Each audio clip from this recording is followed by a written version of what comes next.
Hello everyone, welcome to our channel. Telugu రాష్ట్రాలలో ప్రస్తుతానికి కురనున్నటువంటి వర్షాలు వివరాల్లోకి వెళ్ళడం, వాతావరణ పరిస్థితులు తెలుసుకుందాం.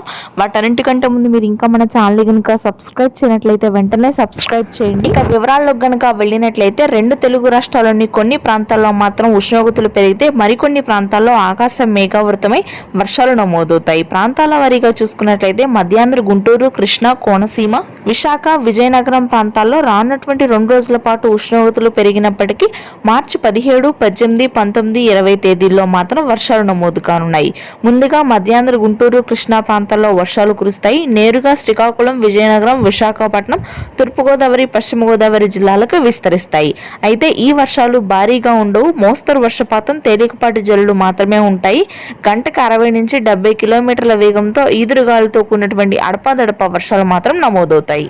రాయలసీమ వ్యాప్తంగా మాత్రం ఉష్ణోగ్రతలు భారీగా పెరిగే అవకాశం ఉంది. 42 డిగ్రీల ఉష్ణోగ్రతలు నమోదవుతాయి కర్నూలు, కడప ప్రాంతాల్లో.